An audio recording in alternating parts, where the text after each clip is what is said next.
Olá, sejam todos muito bem-vindos a mais uma aula do projeto Educa Balsas. Eu sou o professor Roger e na nossa aula de ciências nós vamos trabalhar o conteúdo de misturas homogêneas e heterogêneas. Bom, pessoal, é uma aula do ensino fundamental do 6º ano, a componente curricular é ciências e a unidade temática é matéria e energia. A habilidade fundamental é classificar como homogênea ou heterogênea a mistura de dois ou mais materiais, água e sal, água e óleo, água e areia e etc. Nesta aula você irá aprender sobre classificar misturas em homogêneas ou heterogêneas de acordo com seus aspectos visuais, identificar visualmente a formação de misturas e determinar a quantidade de fases em uma mistura heterogênea. Bom, pessoal, o primeiro tópico que a gente fala quando a gente quer tratar de misturas homogêneas é sobre a água. Por que a água? A água, a gente sabe que nós temos que utilizá-la de forma responsável, pelo simples fato de a água fazer parte, literalmente, das nossas vidas. Nenhum ser vivo consegue sobreviver na ausência de água. Não necessariamente. É claro que existem as exceções, porém, são seres microscópios, tá?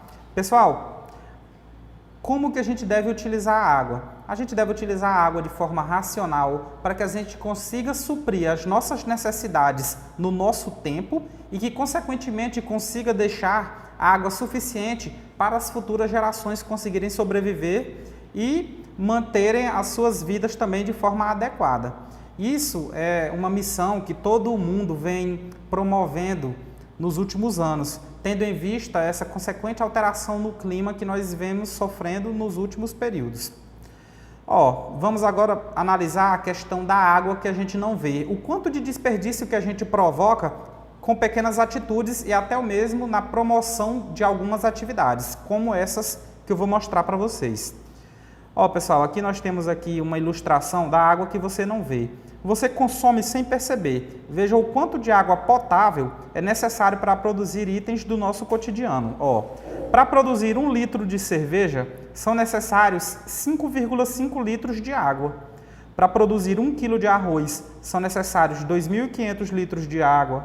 Para produzir 1 quilo de manteiga, são necessários 18.000 litros de água. Para produzir 1 quilo de leite, são necessários 712 litros e meio de água. Para produzir 1 quilo de queijo, 5.280 litros de água. Para produzir 1 quilo de batata, 132 litros e meio de água.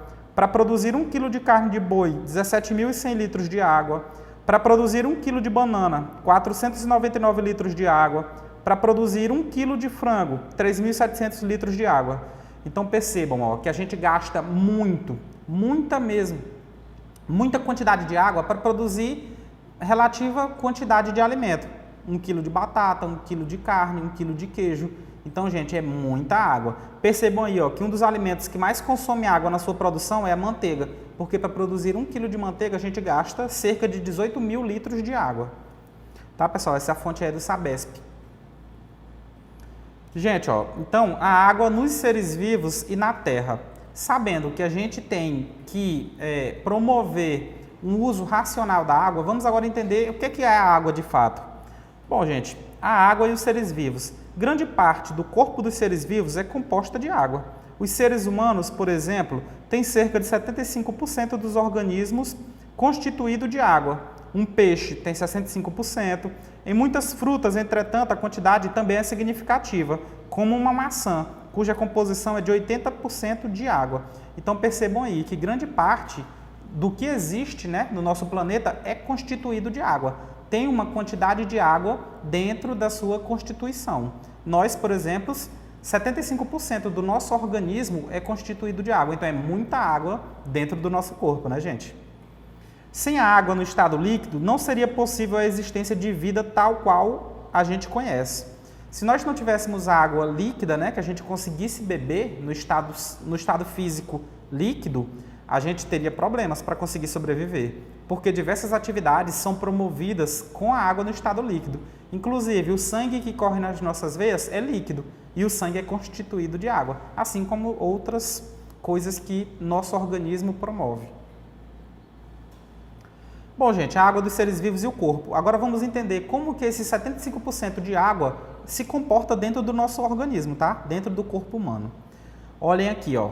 Veja as funções da água no seu corpo. A primeira função que a água influencia é de regular a temperatura do corpo. Percebam, ó, que a água regula a temperatura do nosso corpo. Ela vai promover essa regulagem. Ela pode fazer com que o corpo esteja menos estressado e mais estressado. Ó, uma ideia aqui fala que, em média, uma pessoa pode ficar de 3 a 5 dias sem água. Ou seja, cerca de 70% do corpo humano é composto por água. Há estudos que indicam que é cerca de 75%. Isso varia muito de país para país, de estudo para estudo. Isso vai depender também de algumas relações do organismo e da cultura onde a pesquisa é realizada. Bom, gente, a água também evita que as membranas mucosas sequem, como os olhos e a boca. Percebam que às vezes, quando o clima está muito seco, nosso nariz fica seco, nossa boca resseca. E para que isso não promova algum problema para a gente tem que se hidratar constantemente, beber bastante água durante o dia. Há estudos que indicam que pessoas que estão na adolescência e no período adulto precisam consumir cerca de 2 litros de água por dia, para que seu corpo consiga fazer todas as suas reações de forma adequada, tá, gente? A água também lubrifica as juntas, ou seja, faz com que o nosso corpo se movimente melhor, protege órgãos e tecidos, não deixa que os nossos órgãos e tecidos fiquem ressecados e, consequentemente, flácidos, ajuda a prevenir a constipação, carrega nutrientes e oxigena as células, reduz a pressão dos rins e fígado, tirando produtos que sobram, e ajuda a dissolver minerais e outros nutrientes para fazê-los acessíveis ao corpo. A gente sabe que nós precisamos de nutrientes para o nosso organismo se manter, né? E a água faz com que esses nutrientes e esses sais sejam dissolvidos e distribuídos no corpo de forma mais equilibrada, né? E estável. Bom, gente, a água no planeta. Ó, a água está presente nos mares e nos oceanos, nos rios, em lagos e lagoas, nas geleiras, no solo, em pequenas gotas suspensas no ar e nos seres vivos. Olha como que funciona a distribuição da água no planeta. A gente sabe, né, que o planeta Terra também é conhecido como planeta água, porque cerca de 3/4 do seu contingente, né, do seu território é constituído de água. Gente, ó, analisem aqui, ó, a distribuição total de águas.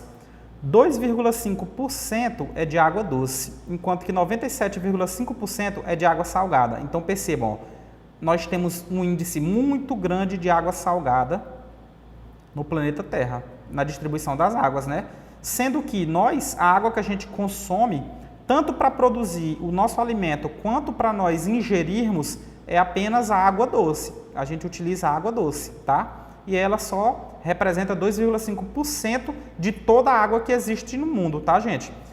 Para você ter uma ideia, ó, 1 litro de refrigerante, que possui 2 litros de água. 2 litros corresponde a 2.000 ml. Vamos descobrir quanto desse litro ele seria de água doce. Vamos ver quanto que representa. Então, a gente faz o seguinte, ó, que a gente pega e tira, ó, 2,5%. 2,5% é a mesma coisa que 2,5 sobre 100. Então, a vírgula anda 2 casas para a esquerda. É a mesma coisa que 0,025. Aí a gente multiplica isso aí por 2.000. Então, gente, nós vamos ter o seguinte, ó, vou mostrar aqui para vocês como que faz isso na calculadora para ficar mais fácil. Ó, 2,5 a gente divide por 100, dividido por 100. Dá 0,025, como a gente viu. Aí agora a gente multiplica por 2.000, que é a quantidade de mililitros que tem em 2 litros, né? Então perceba, são 50 ml. Então, gente, ó, 50 ml.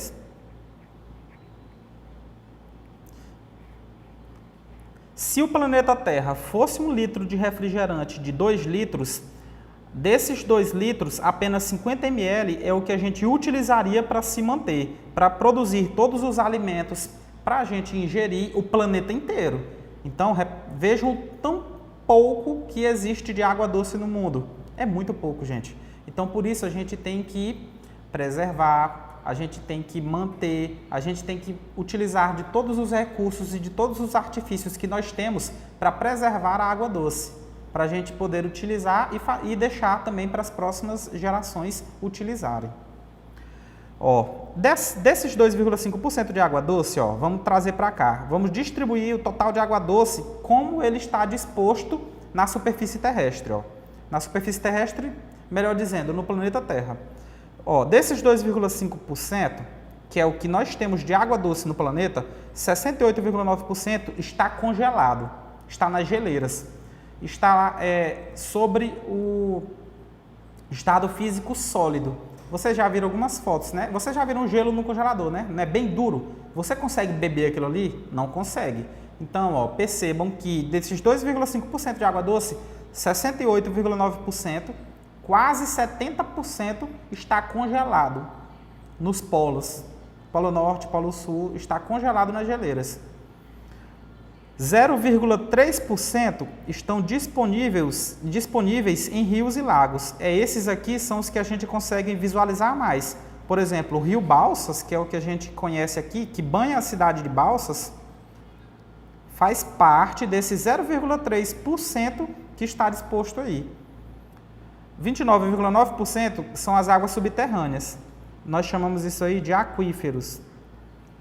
Um dos maiores aquíferos que existem no mundo é o aquífero Guarani, e ele faz parte, entre todos os países que ele compreende, o Brasil é um dos que ele mais abarca, que ele mais está presente. E 0,9% está preso na umidade do solo. Então, essa é a distribuição da água no planeta. Então, gente, vamos preservar a nossa água. Nós temos muito pouco para poder produzir os nossos alimentos e consumir, consequentemente. Gente, tratando da hidrosfera. O que é a hidrosfera? O conjunto formado por toda a água existente no planeta, incluindo a que compõe os seres vivos, recebe o nome de hidrosfera. Podemos classificar as águas da hidrosfera em águas oceânicas, águas atmosféricas ou águas continentais. Então, gente, hidrosfera é tudo que constitui a água que está no nosso corpo, a água que está aqui, no meio ambiente, na atmosfera, que a gente não consegue ver pelo fato dela estar em forma de vapor, e toda a água que você vê no rio, a água que você vê no lago, a água que está dentro do poço, no subsolo, a água que está nas nuvens, né, que pode precipitar em forma de chuva, a água do oceano e dos mares. Toda a água compreende a hidrosfera, tá? Então, a hidrosfera se classifica em 3 tipos, né? Águas oceânicas, águas continentais e águas atmosféricas. Então, vamos ver aqui o que são as águas oceânicas. As águas oceânicas, pessoal, como o próprio termo já destaca, oceânicas, são as mais abundantes da hidrosfera e estão localizadas nos mares e oceanos. Essas águas são salgadas por conterem muitos sais minerais dissolvidos. Os sais minerais estão presentes em rochas da superfície da Terra e são transportados pelas águas dos rios até o mar. Então, pessoal, a água do mar, que compreende um percentual muito grande da água disponível na Terra, ela está, o quê? Salgada. Por que salgada? Porque tem muitos sais minerais dissolvidos nela. E esses sais são conduzidos pelas rochas, porque as rochas são constituídas de sais. Entre eles, os principais, carbonatos, cálcio, magnésio e por aí vai. Aqui tem um exemplo das águas oceânicas, né? Aí está aí um oceano, né? E você pode ver a grandiosidade, a quantidade de água que tem nele. E essa água, infelizmente, é imprópria para o consumo humano, tá, pessoal? Agora vamos tratar das águas atmosféricas. As águas atmosféricas encontram na forma de vapor d'água, de gotículas de água líquida que constituem as nuvens e os nevoeiros, ou água solidificada, que compõem cristais de gelo, também encontrado em nuvens, tá, pessoal? Então, quando você falar de águas atmosféricas, é toda a água que está na atmosfera. Está aqui, que a gente às vezes não consegue ver. Você consegue ver uma nuvem, principalmente quando ela está bem carregada, e aí você vê que ali tem bastante gotícula de água, e ela a qualquer momento pode precipitar, tá, pessoal? Então, essas são as águas atmosféricas. Existem o que nós chamamos de rios voadores, que é uma parte do processo do ciclo hidrológico, né? Que quando a água evapora, ela vai lá para a atmosfera e lá ela começa a condensar e se transporta a depender da região, né, a depender também de algumas condições climáticas para outras regiões que estão com necessidade de água.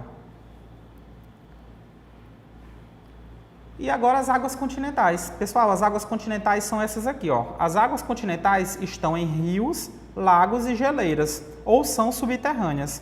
De modo geral, as águas continentais contêm menor quantidade de sais minerais dissolvidos que as águas oceânicas. Por esse motivo, elas são chamadas de água doce. Então, gente, as águas continentais são as águas que estão mais acessíveis para o nosso consumo, que são as águas que estão nos rios, nos lagos, nos rios, lagos e no subsolo, tá? Nos oceanos não. Oceanos é água salgada e está considerada água oceânica. Então, na água continental é a água doce, a água que está disponível para a gente produzir os nossos alimentos, produzir os bens de consumo e para a gente conseguir se manter bebendo ela, tá, gente?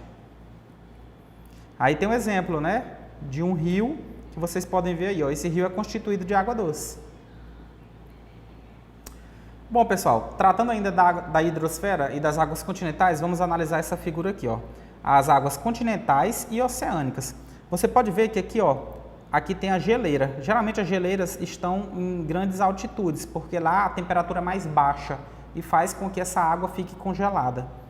A geleira é constituída de água doce, então a água doce vai escorrendo, forma às vezes rios e lagos, né? E esses rios vão levar a água e, consequentemente, essa água vai passando pelas rochas, né? E adquirindo sais. Quando ela carrega uma grande quantidade de sais, esses sais são dispostos no mar e nos oceanos. E esses aqui são as águas oceânicas. Então, nós temos aqui águas oceânicas, águas atmosféricas, tá? Atmosféricas, continentais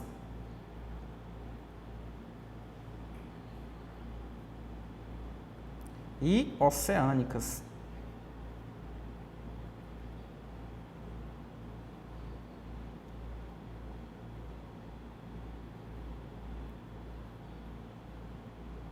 Então, vocês podem ver aqui, ó, também as águas subterrâneas fazem parte das águas continentais, tá?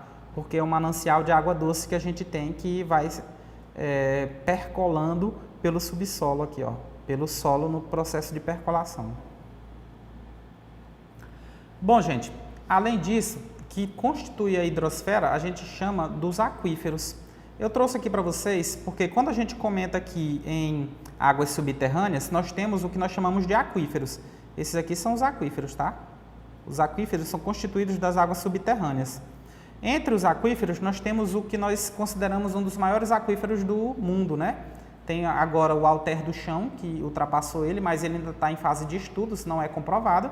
E nós temos aqui, ó, o aquífero Guarani.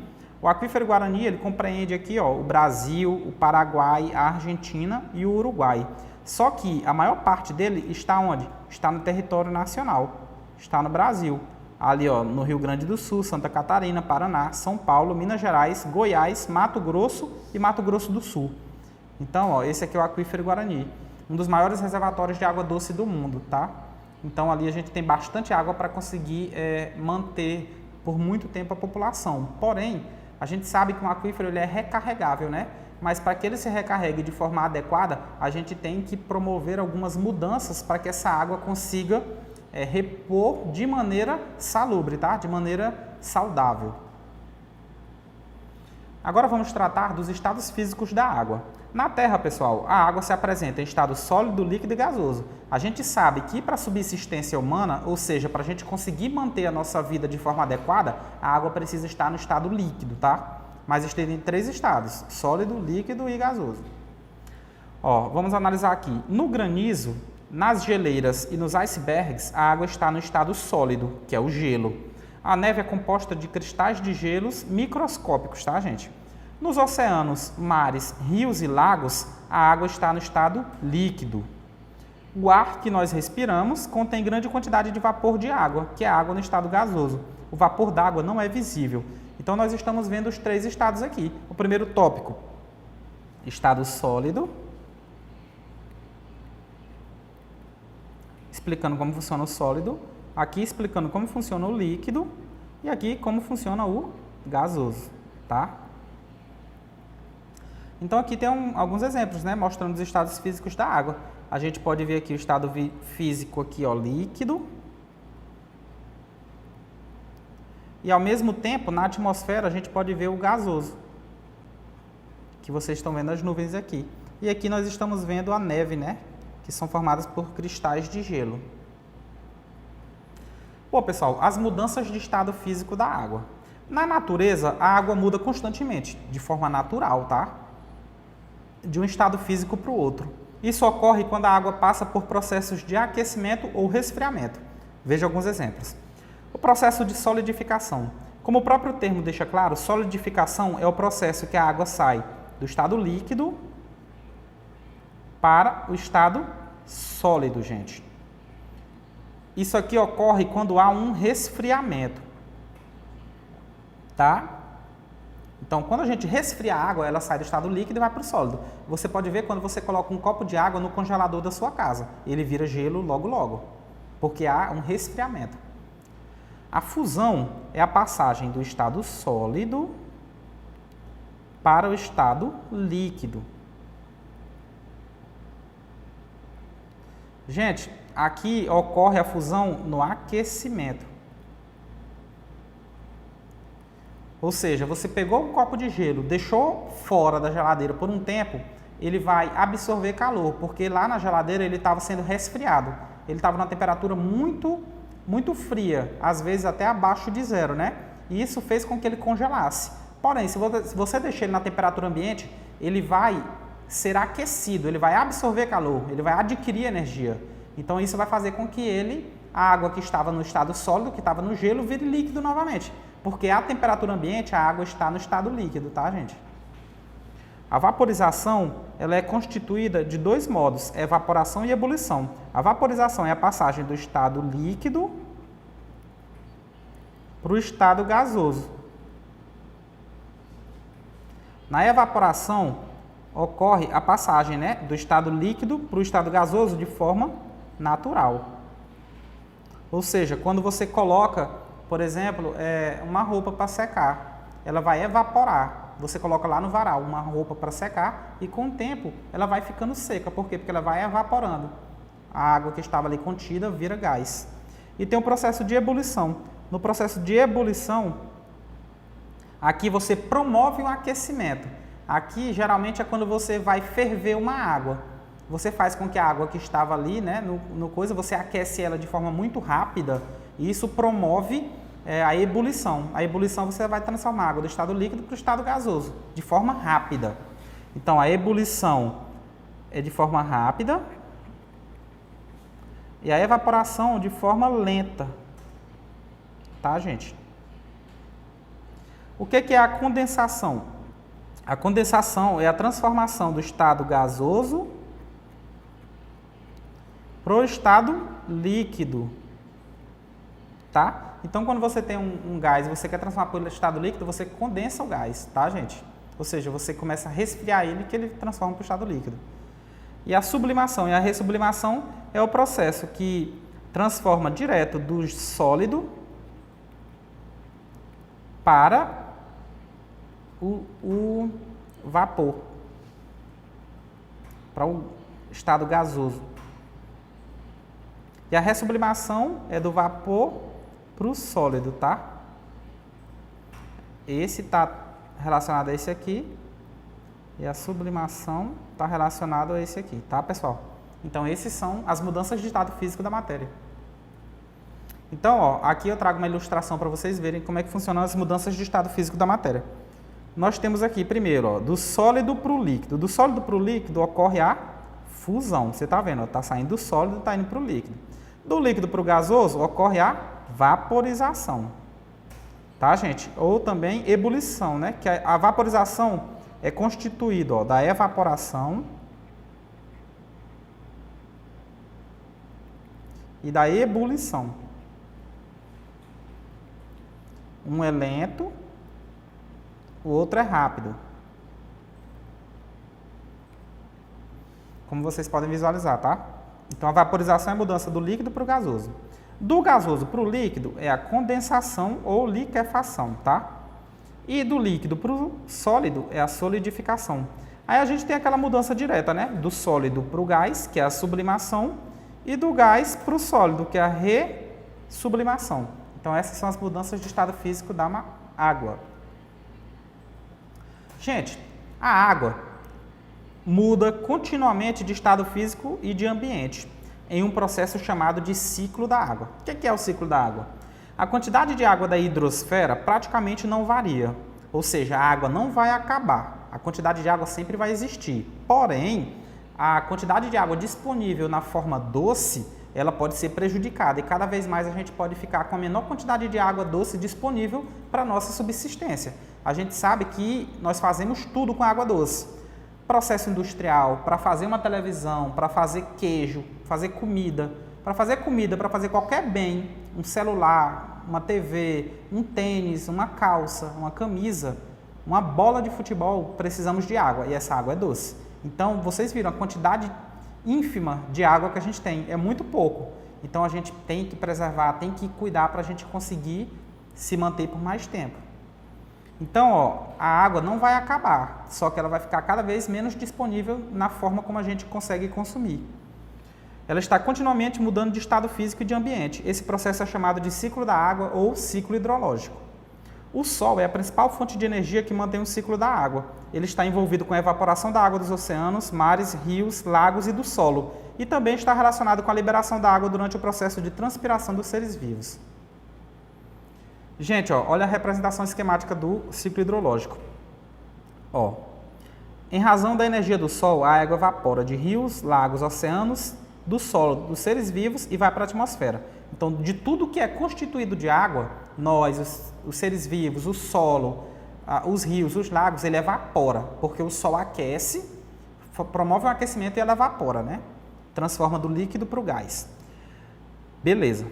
Aí vai. Aí, ó, as plantas captam a água do solo continuamente. Aí parte da água é absorvida por elas e volta pelo ambiente pela transpiração vegetal. Ao mesmo tempo, nas camadas frias da atmosfera, o vapor d'água se condensa e forma as nuvens. Ó, os animais necessitam de água. Parte da água ingerida por eles retorna ao ambiente pela transpiração. Então, vocês podem ver que é um ciclo. Ó. A água evapora, cai em forma de chuva, a gente utiliza, ela evapora, transforma em nuvem de novo e vai promovendo um ciclo. Então, vocês podem ver como que esse ciclo ocorre. Ó, com o passar do tempo, as nuvens podem acumular grandes quantidades de gotículas de água quando está carregada. Aí a luz do sol não passa por essas nuvens, então elas ficam acinzentadas. Aí ela cai em forma de chuva. Ó. Quando ela fica muito pesada, ela cai em forma de chuva, neve ou granizo, dependendo das condições climáticas do local. Nos locais em que a temperatura média anual é muito baixa, a água se solidifica, originando as geleiras, que não se derretem, né? E formam canais pelos quais a água escoa até os rios e lagos. A chuva também escoa sobre o solo, chegando aos oceanos, e parte dessa água evapora. Parte da água subterrânea pode fluir até os rios e oceanos, e a água se infiltra no solo e parte dela vai constituir os aquíferos. Então, gente, quando nós chegamos aqui numa parte do solo, né? Onde a gente fica confinado, a água fica confinada aqui, ela não consegue sair para lugar nenhum. Então, a gente consegue perfurar um poço para acessar essa água, tá? Então, esse é o ciclo hidrológico que eu falei para vocês. A gente utiliza a água, ela evapora, vai para os céus, se formam as nuvens precipitam em forma de chuva e dependendo do lugar, ela congela, né? Forma as geleiras e aos poucos essas geleiras vão descongelando e vão formando rios e lagos. Assim como ela escorre, né? Não precisa necessariamente vir de geleira para o rio, ela pode escorrer e ir para o rio, né? A depender da declividade do solo, né? Do morro. Isso vai depender de cada região, de cada localidade. Assim como também podem ter nascentes, né? A água pode ter uma saída natural através de nascentes e essas nascentes formam os rios e lagos. Gente, a vida, tal como a conhecemos, ela depende da capacidade de dissolução da água. Agora a gente vai trabalhar da capacidade de dissolução da água. O que é a solubilidade? A dissolução é um processo em que, ao misturar dois materiais, um material se dissolve em outro. A capacidade de um material de se dissolver em outro é uma propriedade física da matéria, denominada solubilidade. De acordo com a solubilidade, os materiais são classificados em solúveis, quando se dissolvem, ou insolúveis, quando não se dissolvem. Então, gente, os materiais eles conseguem se dissolver em água. Quando o material se dissolve, ele é chamado solúvel. Quando não se dissolve, é insolúvel. Vamos agora analisar a água e a formação de misturas. Se adicionarmos um material a outro material, iremos obter uma mistura. As misturas podem ser homogêneas ou heterogêneas, de acordo com o número de fases que apresentam. Fase é cada parte uniforme que pode ser reconhecida em um sistema. Mas o que é o sistema, professor? Sistema é o nome dado para especificar uma porção limitada de matéria que desejamos estudar.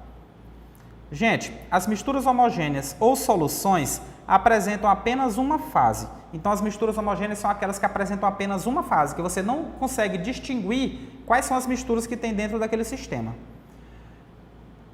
Tá? Em uma solução, o material presente em maior quantidade é chamado de solvente e os demais componentes da mistura são chamados de solutos. A água é um excelente solvente, ou seja, ela tem a capacidade de dissolver grande variedade de materiais. Por causa disso, muitas vezes a água é chamada de solvente universal. Nem todos os materiais que a água é capaz de dissolver, nem todos os materiais é capaz de ser dissolvido na água. Então, há alguns que ela dissolve pouco e outros que praticamente não dissolve. Ao adicionarmos esses materiais na água, conseguiremos distinguir visualmente a presença de materiais de mais de um componente, nessa água. As misturas assim formadas apresentam duas ou mais fases e são classificadas como heterogêneas. Então, gente, você acha que é possível separar os componentes de uma mistura homogênea como açúcar comum dissolvido em água e de uma mistura heterogênea como água e areia? Como você faria essas separações? O reconhecimento do tipo de mistura homogênea ou heterogênea é uma das etapas fundamentais para a escolha do melhor método de separação. Então, analisando aqui as questões das misturas homogêneas e heterogêneas, vamos fazer um experimento. Eu vou pegar aqui um pouco de água e aqui eu tenho 3 recipientes com materiais. Aqui eu tenho areia, aqui eu tenho óleo e aqui eu tenho café. Vamos analisar aqui, gente, como que vai se reproduzir essa mistura. Vou misturar a água e vou promover um sistema.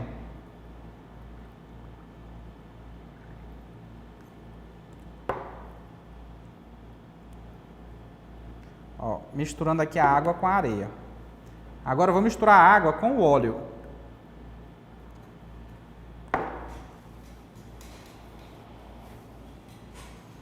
E agora eu vou misturar a água com o café.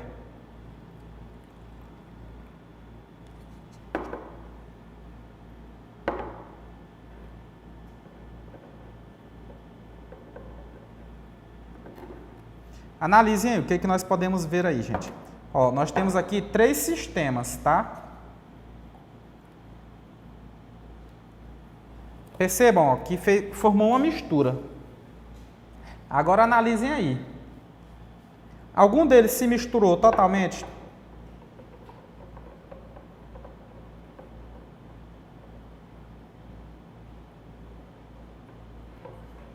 Você consegue distinguir aqui, se tem mais de uma fase nessa mistura ou nessa mistura?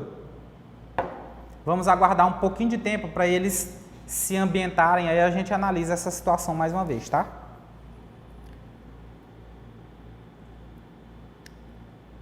Então, gente, o reconhecimento do tipo de mistura, para a gente saber se nós conseguimos separar uma mistura ou não, é de extrema necessidade. Então, a gente tem que saber se a mistura é homogênea ou heterogênea. Primeiro, a gente sabe que a mistura homogênea é aquela onde a gente não detecta, a gente sabe que tem mais de 2 substâncias lá dentro, mas a gente não vê as fases dessa substância no sistema. Nós temos aqui 3 sistemas, daqui a pouco a gente vai analisar se a gente consegue perceber ou não. Então, um dos métodos de separação das misturas é a decantação. A decantação é um método que se baseia na diferença de densidade das fases de uma mistura heterogênea. Consiste em deixar a mistura em repouso para que a fase mais densa se deposite no fundo do recipiente. Em seguida, a fase menos densa é transferida para outro recipiente. Observe o exemplo que temos aqui, a água e a areia. Vejam aí, que você misturou a água, ela fica assim escura.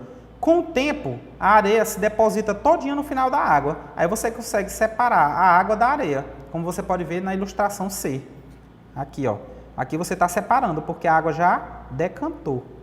Aqui a água está em processo de decantação. E aqui a água está misturada, que é um sistema, como esse que vocês podem analisar aqui, ó. Ela já está decantando. Eu vou deixar aqui parada para vocês perceberem. Ela estava misturada, estava conforme a figura A no começo. Agora ela já está decantando direitinho. A filtração é outro método. O que consiste a filtração? É um método usado para separar os componentes de uma mistura heterogênea. Se baseia na diferença de tamanho das partículas que compõem as fases. Consiste em passar a mistura por um filtro, no qual ficarão retidos os componentes que apresentam partículas maiores do que os poros do filtro. Essa é a técnica utilizada, por exemplo, no preparo do café. Você vê, ó, que tem uma mistura homogênea aqui, né, que é o pó do café com a água. Você coloca um funil com filtro de papel e você vê que fica um sólido retido no papel e passa apenas o líquido separado, que é o café pronto para o consumo. Esse é o tipo de forma que as pessoas fazem o café artesanalmente, tá, gente? Outro método de separação é o método que tem muita importância na indústria, que é chamado de evaporação. Pode ser utilizada para obter o sal de cozinha da água do mar, que é uma mistura na qual há diferentes sais dissolvidos. A gente sabe que a água do oceano, né, a água do mar, tem muitos sais dissolvidos, por isso ela é considerada salgada. Primeiro, a água do mar é bombeada para tanques rasos, mas de grande extensão, que ficam expostos ao sol. Isso facilita o processo de evaporação da água e torna possível o recolhimento dos sais que estavam dissolvidos nela. Como vocês podem ver aí, ó, eles colocam aí, ó, algumas piscinas, né? Pegam a água do mar e jogam aí. Aí a água do mar evapora e fica só os sais. Aí eles vão separando os sais. Esse é o processo de formação do sal. Outro importante método de filtração, né, de separação de misturas, é o método da destilação, que separa os componentes de uma mistura homogênea com base na temperatura de ebulição de cada um deles. Esse é o método mais utilizado para obter o etanol, o álcool, né? Usado como combustível, a partir de uma mistura na qual a água e o etanol são os principais componentes. Aqui a gente pode ver aqui, ó, uma dessas formas de destilação. Aqui é um processo de destilação acontecendo, ó. Nós temos aqui o termômetro, né, analisando a temperatura da água, porque você vai aquecer a água. Aqui nós temos a solução, que é o sistema, né, que é composto de mais de uma propriedade, de materiais, né? Tem vários sais aí dissolvidos, né, nessa solução.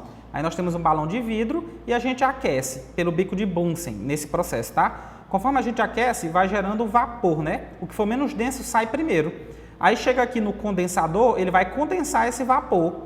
Processo de mudança de estado físico, do vapor para o líquido. Aí, ó, o que sai primeiro? Nesse caso aqui, provavelmente é a água. Então vai sair a água e o que ficar vai ser os sais que estavam dispostos aqui.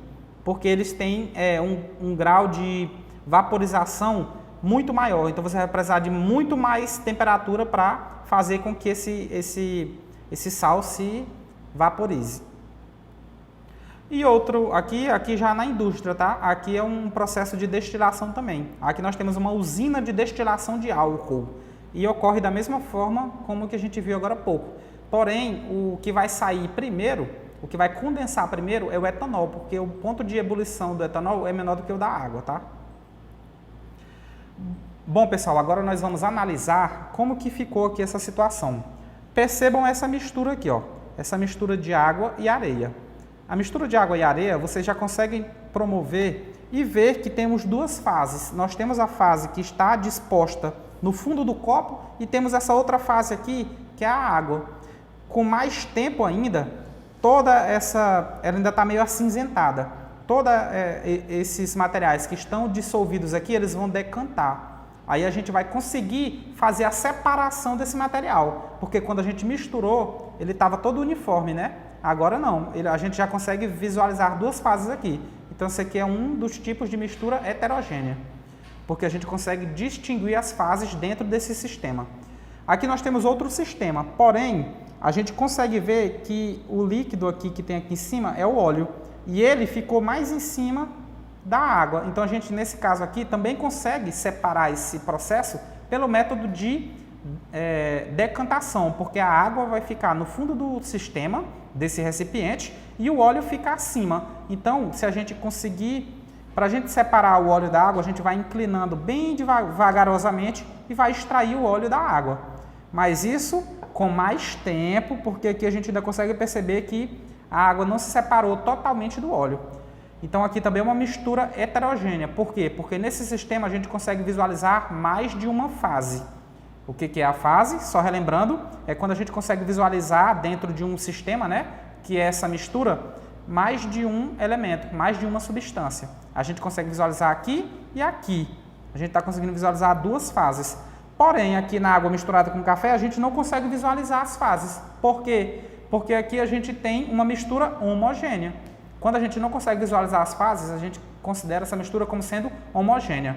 Professor, eu consigo separar essa mistura? Consigo, mas a gente não consegue pelo processo da decantação, que é esperar uma das fases ficar no fundo do recipiente e tirar a que está acima. A gente consegue separar pelo processo de filtração, onde o café e os sais que não se solubilizarem na água, que não se dissolverem, vão ficar retidos no filtro. Por quê? Porque eles vão ser mais grossos do que os poros do filtro. Só vai passar o café que a gente consegue consumir, só o que foi solúvel. Então, pessoal, eu agradeço pela atenção de vocês e tenham todos uma excelente tarde de estudos. Até logo. Tchau, tchau.